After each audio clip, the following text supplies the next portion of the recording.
हरे कृष्णा। आज के इस वीडियो में हम आपको माघ मास की जया एकादशी 2026 के व्रत का सही पारण कब और कैसे करना है, इसकी पूरी जानकारी देने वाले हैं। जया एकादशी का पारण किस समय करना चाहिए, पारण की सही पूजा विधि क्या है और पारण करते समय कौन सी गलतियां नहीं करना चाहिए, यह जानना बहुत जरूरी है। इसलिए वीडियो को अंत तक जरूर देखें। जया एकादशी का व्रत खोलने के लिए सबसे पहले यह आवश्यक है कि एकादशी की तिथि पूरी तरह समाप्त हो जाए। इस वर्ष एकादशी तिथि 29 जनवरी 2026 दिन गुरुवार को दोपहर 1:55 पर समाप्त हो रही है। लेकिन केवल तिथि समाप्त होते ही व्रत नहीं खोलना चाहिए, क्योंकि इसके बाद हरिवासर काल चलता है और हरिवासर के समय एकादशी का पारण करना शास्त्रों में निषिद्ध माना गया है। इस बार हरिवासर काल 29 जनवरी 2026 गुरुवार को शाम 7:14 तक रहेगा। इसलिए 29 जनवरी को शाम 5:15 तक भी जया एकादशी का व्रत नहीं खोलना है। एकादशी का पारण केवल द्वादशी तिथि में ही किया जाता है।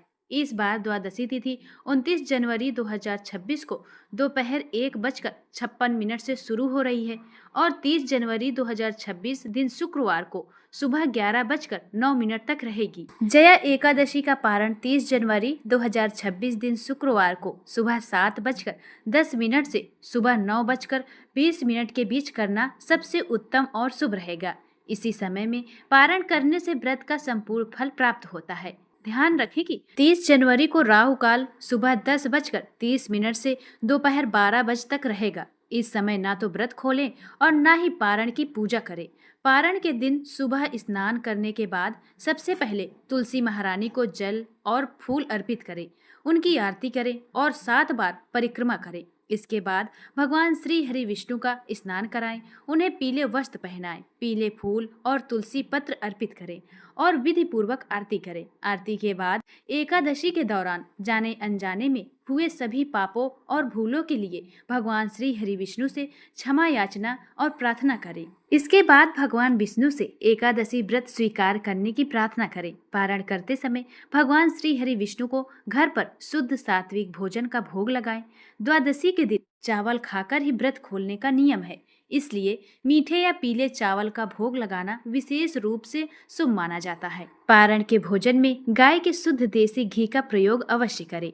पारण के समय आंवला खाना भी बहुत शुभ माना गया है। इसके अलावा दूध से बनी मिठाइयाँ, मौसमी फल, सेम की सब्जी और सूखे मेवे जैसे बादाम, पिस्ता, अखरोट और किशमिश भी पारण में लिए जा सकते हैं। भगवान को अर्पित किया गया भोग और तुलसी पत्र जल के साथ लेकर ही जया एकादशी का पारण करें। सही समय और सही विधि से पारण करने पर जया एकादशी व्रत का पूर्ण पुण्य प्राप्त होता है। ऐसी ही और सही व्रत पारण की जानकारी एवं कथा के लिए एवं सारी तिथियों के जानकारी के लिए हमारे चैनल को अवश्य सब्सक्राइब करें। मिलते हैं फिर अगले वीडियो के साथ, तब तक के लिए हरे कृष्णा।